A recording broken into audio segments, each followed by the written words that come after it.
ويل 3 أيام أنا ساكن البيت، نوب اطلع وادور خنص ريده، ونوب اركض وادور جفع ضيده.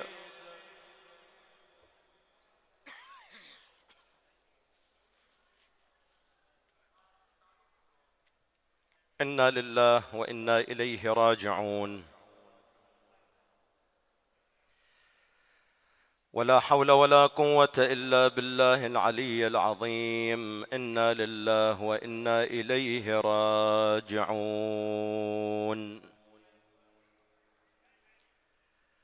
حديثنا في هذه الدقائق المعدودة بخدمتكم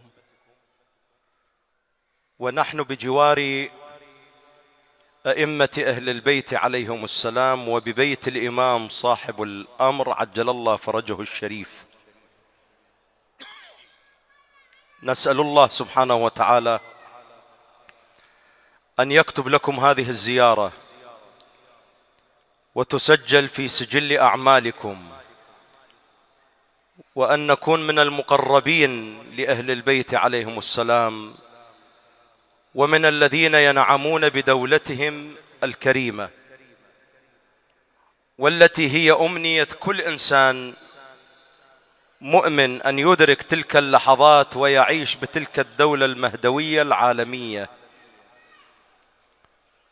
هذه المسألة أو فكرة الدولة المهدوية التابعة لأهل البيت عليهم السلام المرتبطة بأهل البيت عليهم السلام، قطعا أنها حلم يراود كل إنسان ظلم على وجه هذه الأرض، وحلم يراود كل إنسان أراد أن تعلو كلمة لا إله إلا الله على وجه هذه الأرض بشكل كامل.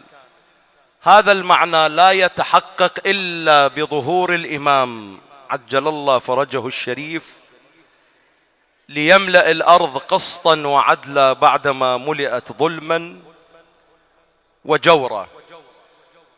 فكرة المنقذ أو الدولة المهدوية أو الدولة العادلة بشكل عام، هذه فكرة موجودة عند جميع الأديان والمذاهب، وكل يتحدث بما عنده من نصوص وروايات. احنا بالنسبة ان مذهب اهل البيت عليهم السلام، مدرسة اهل البيت عليهم السلام، عندنا رؤية، ونعتبر هذا الموضوع هو اساس وجزء اساسي من المنظومة الدينية، من المنظومة الاسلامية اللي ما تتحمل نقاش ابدا. بعبارة ثانية، مذهب اهل البيت عليهم السلام ارتكز على جملة من الركائز، اللي من أهم تلك الركائز مظلومية الزهراء سلام الله تعالى عليها.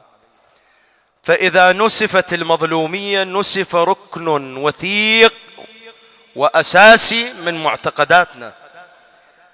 الركن الثاني والأساسي من مرتكزاتنا الدينية التي كونت هذا المذهب كما يعبرون هو قضية الحسين أو ظلامة الحسين أو ما جرى بكربلاء على أبي عبد الله سلام الله تعالى عليه.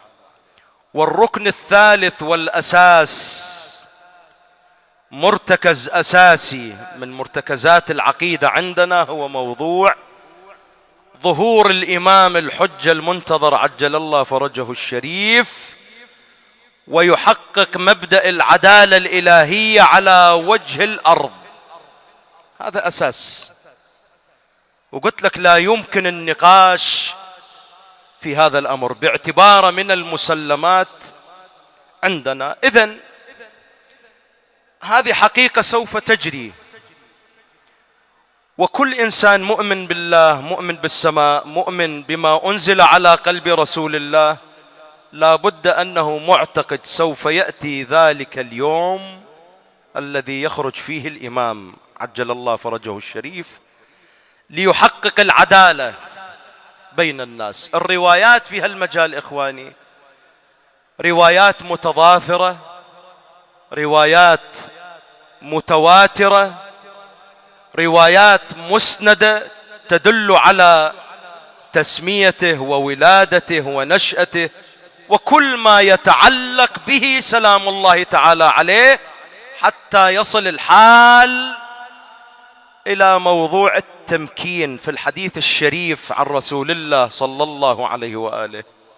وهذا حديث يستحق الوقوف عنده، وبنفس المضمون ورد عن بقية الأئمة عليهم السلام، يعني عن الباقر عليه السلام، عن الصادق، أنه لو لم يبقى من الدنيا إلا يوما واحدا، خلص الدنيا انتهت ولم يبقى إلا يوم، لو لم يبقى من الدنيا إلا يوما واحدا لطول الله ذلك اليوم حتى يخرج قائما المهدي عجل الله فرجه الشريف.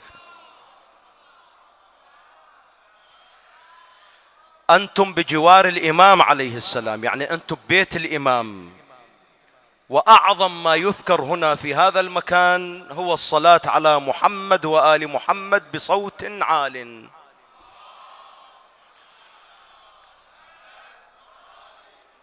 نور الله قلوبكم وطهر الله أبدانكم بذكر الصلاة على محمد وآل محمد.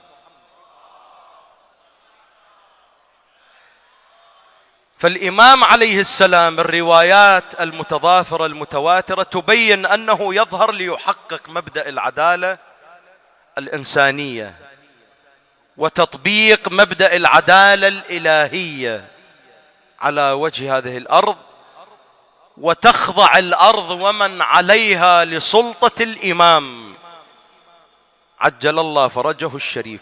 يعني الدولة المهدوية تتحقق، هذا مسلم، وهذه مسألة عقائدية عندنا إخواني، ولهذا جزء من المنظومة الدولية الآن إذا تركزون بالوضع السياسي بالوضع الاجتماعي العالمي، نفس المنظمات والإمبراطوريات البعيدة نفسها تتحدث أنه جزء من الصراع في المنطقة يتعلق بالإمام سلام الله تعالى عليه، وجزء من الصراع هم يتهيئون للإمام، بمعنى يقطعون الطريق على الإمام عجل الله فرجه الشريف. يتوقعون، قد ما أعرف يعني، يتوقعون الإمام يجي بقوة مثل قواهم بما عندهم. احنا عندنا في الروايات في النصوص أن الإمام يأتي بقوة ربانية خارقة، القوة التي يأتي بها لا تقاس بما هو موجود في الأرض. وعندنا في بعض النصوص وما سمعنا من الفقهاء والعلماء أن كل تلك الأجهزة وكل ذلك التطور اللي موجود اليوم يعطل بحركة واحدة من الإمام سلام الله تعالى عليه. مقاليد الأرض ومن عليها تسلم لصاحب الأمر عجل الله فرجه الشريف، ويحقق تلك الدولة الكريمة المنشودة لكل المؤمنين.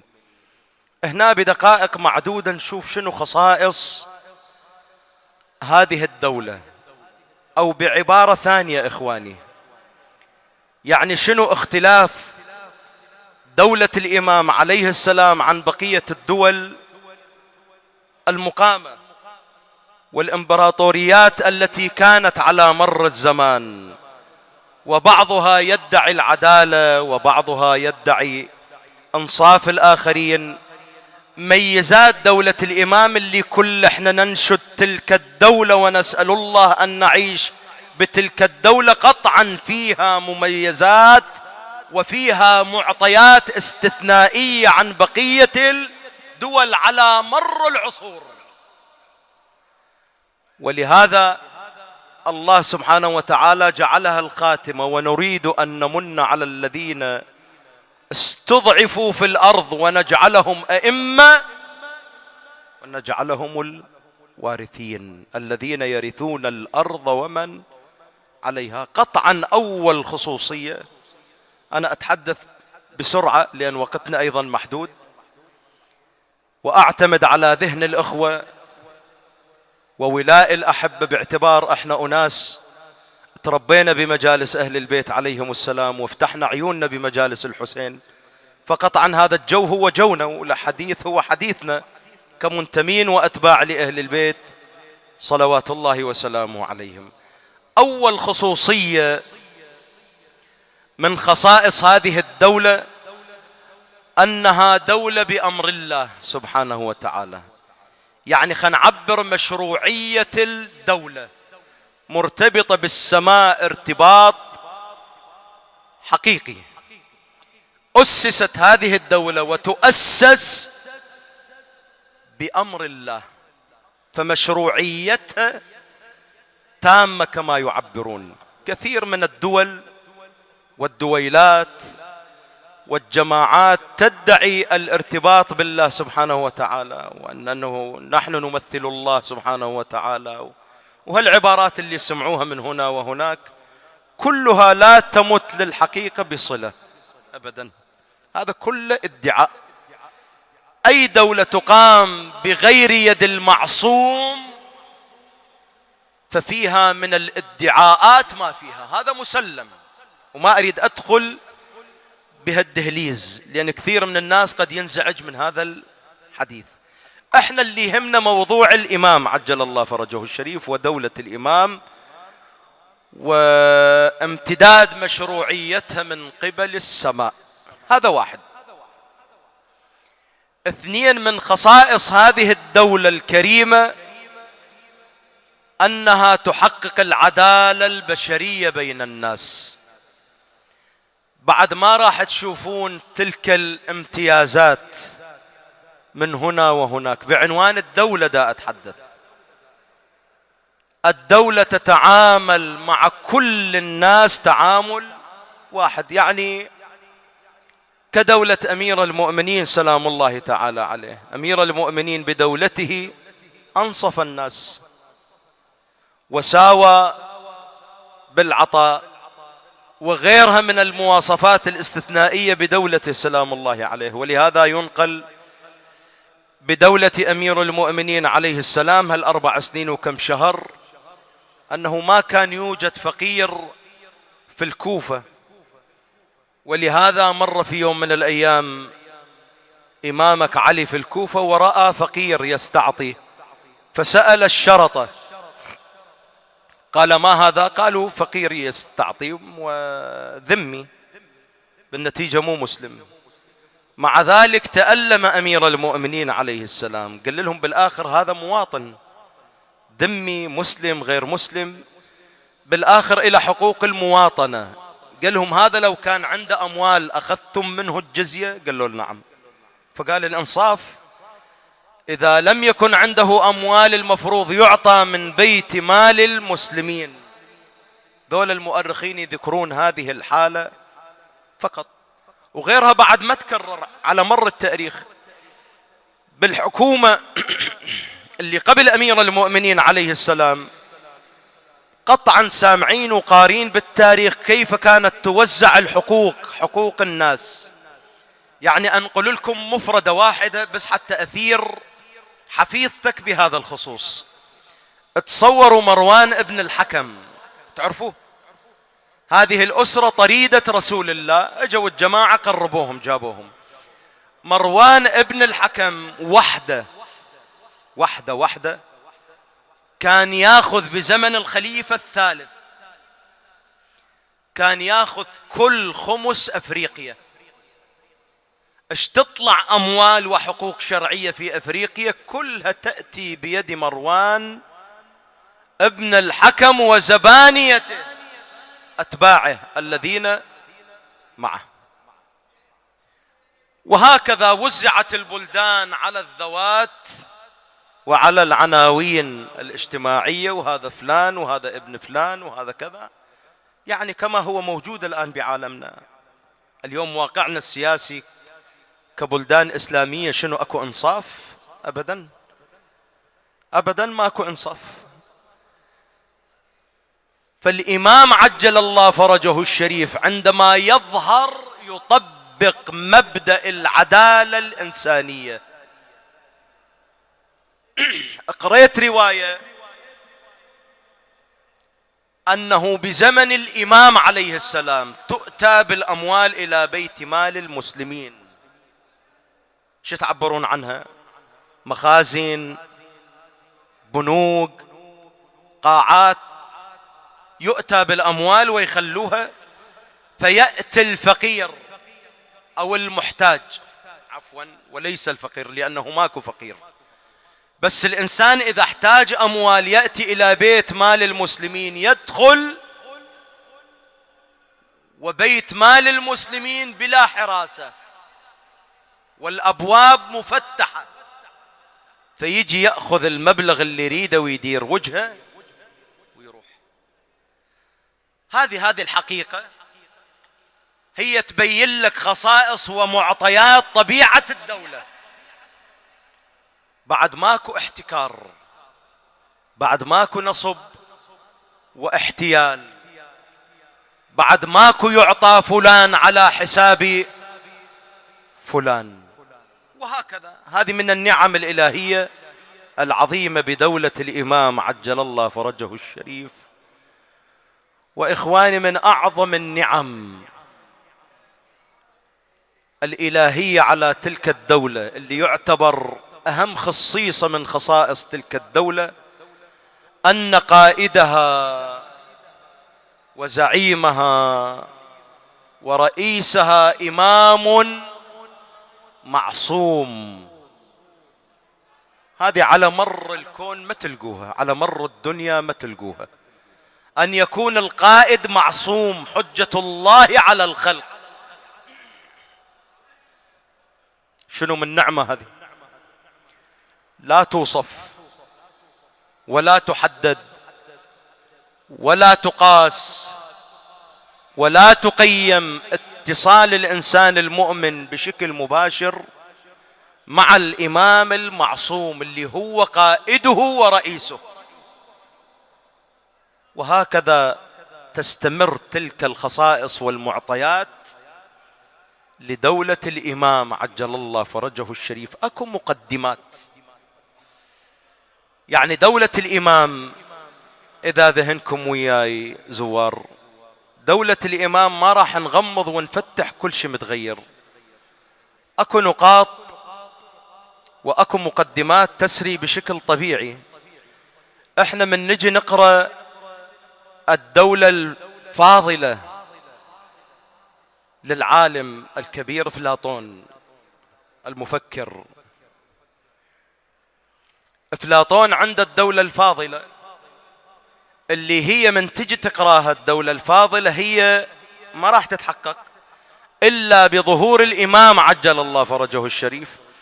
بظهور الإمام تكون الدولة الفاضلة. ولكن مقدماتها شنو؟ نسمع من فقهائنا، من علمائنا، من مراجعنا، أنه مقدمات الدولة الفاضلة للإمام المهدي المنتظر، على سبيل المثال أخذ لكم عينة كلكم قد ساهمتم فيها بشكل تفصيلي، فإن شاء الله تكونون من الممهدين للإمام عليه السلام ومن أتباع تلك الدولة المهدوية.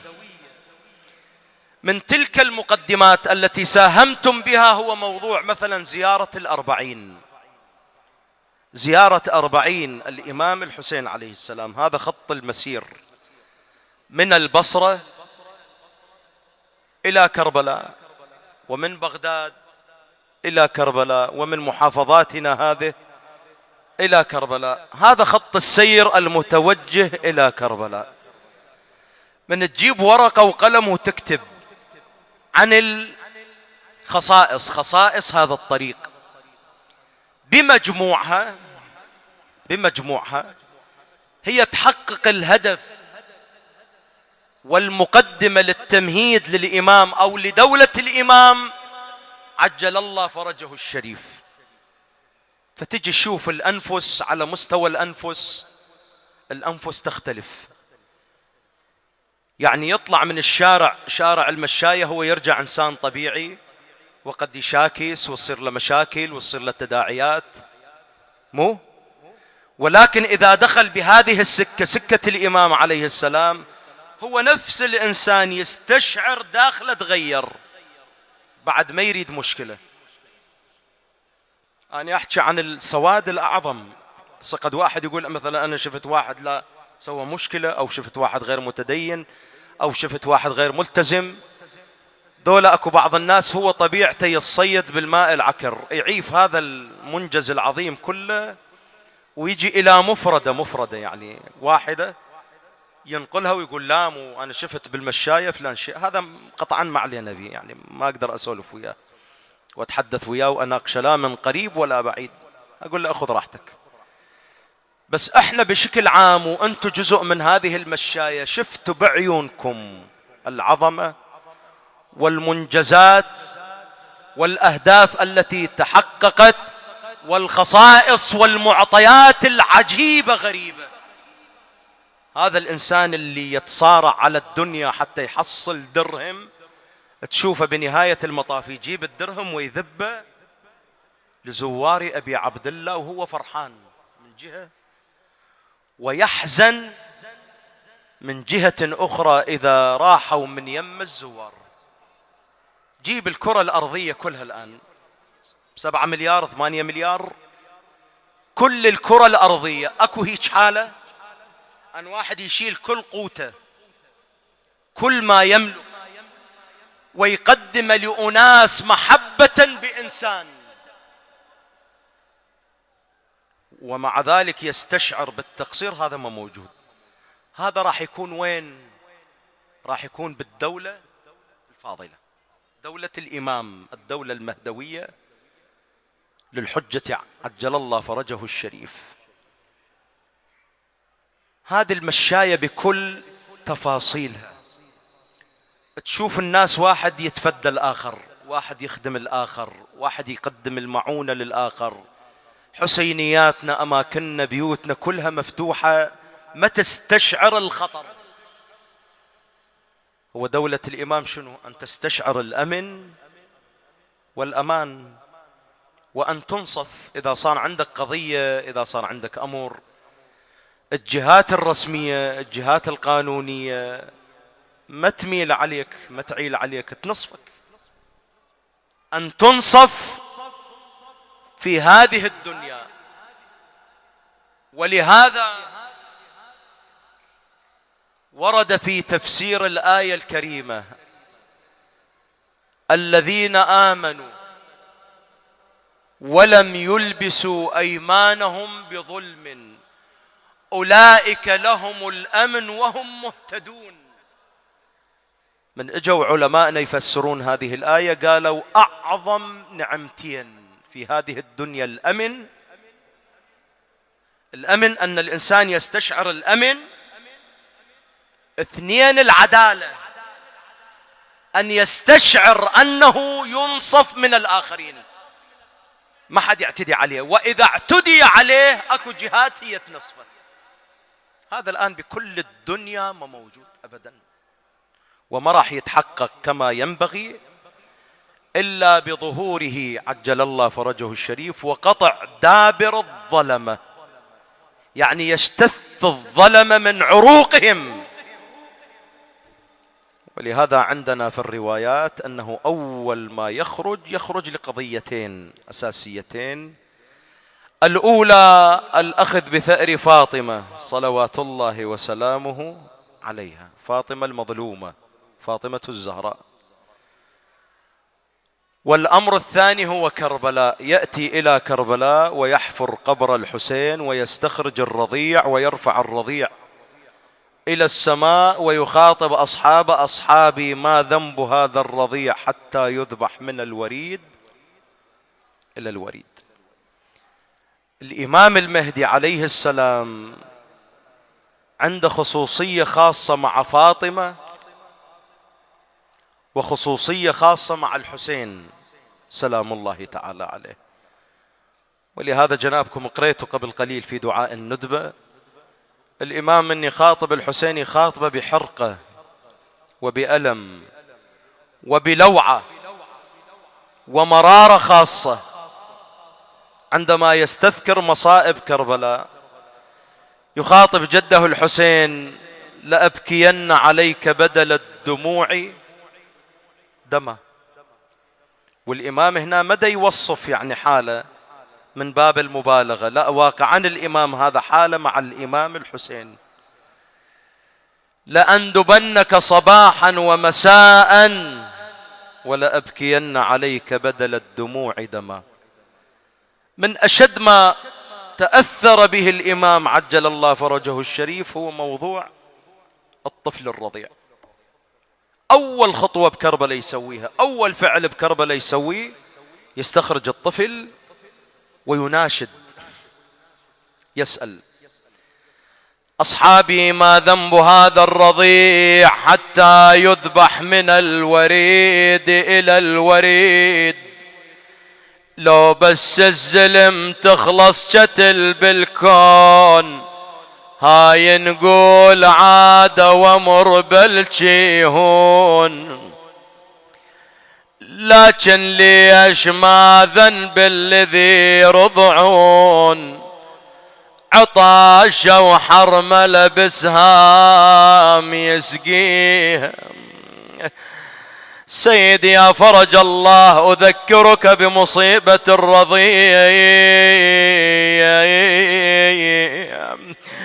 عندما أراد الحسين أن يخرج بوداعه الأخير للعائلة، وإذا بزينب جاءت بعبد الله الرضيع وقالت: أخي أبا عبد الله، قبل أن تذهب إلى المعركة هذا طفلك الرضيع عطشان، خذه واسقيه شربة من الماء.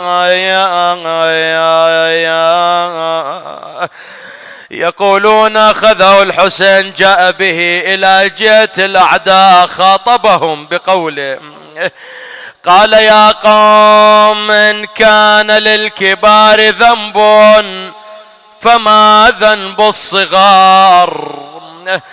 إن خفتم أن نشرب من الماء خذوه واسقوه شربة من الماء. عند ذلك اختلف القوم فيما بينهم، قسم يقول اسقوه وقسم يقول لا تبقوا لأهل هذا البيت باقيا. عندها قال عمر بن سعد: يا حرملة اقطع نزاع القوم. تصوروا المشهد وياي كم هو مؤلم. عند ذلك يقول حرملة: وضعت السهم في كبد القوس وسددته على الرضيع ورميته، ذبحته من الوريد إلى الوريد. الله أكبر، الله يساعد قلبك سيدي يا أبا عبد الله. عندما ذبح تعلق برقبة الحسين لحرارة الدم. يقولون تصور أنه ماء أسيل على رقبته. ولعند ذلك أخذ الحسين من دم نحره ورمى به إلى السماء وقال: اللهم لا يكن عليك أهون من ناقة صالح. ولتلقى حسين دم الطفل بيده، اشحال ليجتلب حضنه وليده، سائل وترس كفه من وريده، وذبه يذب للسما وللقاع ما خور. عند ذلك أخذ الرضيع وضعه تحت ردائه ورجع إلى المخيم. اجى الإمام مباشرة دخل إلى خيمة زينب عليه السلام، ما ودى لأمه، إذا شافت ابنها تموت هذه ما تبقها الرباب. جاب الحسين إلى خيمة زينب وضعه تحت عباءته. يقولون زينب أول ما شافته قالت: أخي أبا عبد الله، أسقيت الرضيع ماء وجئتنا ببقية الماء؟ قال: أخي زينب، خذ الرضيع مذبوحا من الوريد إلى الوريد. قل أخوي يا غافل عني دغطي ما القلب يا حسين أصد لي يا أشوف ذبيح وما رجلي يا أخويا هذا الخفت من نطحت بي. قال لها أخي زينب أنا ما أقدر أودي لأمه، أنت ودي، أنت تصرفها. اجت زينب عليه السلام إلى الرباب، جلست يمها، قالت رباب هذا يوم مصيبة، يوم فاجعة. قالت نعم سيدتي. قالت يا رباب هذا اليوم قتل العباس، قتل الأكبر، قتل القاسم. التفتت لزينب قالت سيدتي يا زينب خبريني أقتل ولدي الرضيع؟ قالت زينب عليه السلام رباب خذي ولدك مذبوحا من الوريد إلى الوريد. أخذته وضعته على صدرها تقول له يا ابني يا عبد الله يا غالي أنا برباك سهرت الليالي ردتك علي عين والي. ما هي إلا سويعات عافت الرضيع وأخذوهم سبايا من بلد إلى بلد ومن مكان إلى مكان. وتدرون هذه الامرأة المرضع تتعلق برضيعها بشكل عجيب وغريب، ما تقدر تفارقه. الله يساعد قلبك سيدتي، كل هالمدة هذه 40 يوم مفارقة ابنك. يقولون من رجع محمل السبايا إلى كربلاء. الرباب وين اجت إلى قبر الحسين، قعدت يم قبر الحسين وتقسم على ابنها قسم عظيم. هالأبيات تجرح قلب كل مؤمنها. تقول له يا ابني بجاه ابوك بجاه جدك يا ابني ما تفك لباب لحدك. ليش سيدتي اسمع يا ابني ما تفك لباب لحدك يا ابن ارد احط خد على خدك يا ابن ارد احط خد على خدك اخاف ان تنام الليل وحدك ورب رضيع أرضعته قسيهم.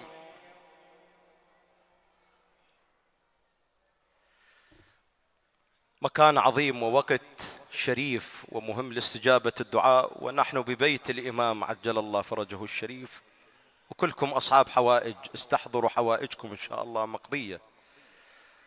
اللهم بجاه فاطمة وأبيها وبعلها وبنيها والسر المستودع فيها فرج عنا يا الله، اقض حوائجنا، اشف مرضانا، عجل فرج مولانا صاحب الأمر والزمان يا الله. اجعلنا جميعا من أنصاره وأعوانه والمستشهدين بين يديه في جملة أوليائه يا الله. اللهم ارضه عنا، اللهم ارضه عنا، اللهم ارضه عنا. اللهم بلغه منا تحية وسلاما واردد سلامه علينا بخير وعافية يا الله. اللهم اجعلنا جميعا ممن يدخل السرور عليه يا الله يا الله يا الله. اللهم صل على محمد وآل محمد. اللهم كن لوليك الحجة بن الحسن صلواتك عليه وعلى آبائه في هذه الساعة وفي كل ساعة وليا وحافظا وقائدا وناصرا ودليلا وعينا حتى تسكنه أرضك طوعا وتمتعه فيها طويلا برحمتك يا أرحم الراحمين. إخواني أبائي أبنائي سادتي من سألني الدعاء، اللهم اقض حوائجهم للدنيا والآخرة، المعينين منهم المنظورين منهم، اللهم شافهم وعافهم بمريض كربلاء زين العابدين. يا الله تقبل منا ومن المؤسسين لهذا المأتم الشريف، واجعله ذخرا لهم يوم اللقاء، إلى شرف أمواتهم، أمواتكم جميعا، أموات شيعة أمير المؤمنين، وبالأخص إلى أرواح الشهداء السعداء، رحم الله من قرأ الفاتحة مع الصلوات.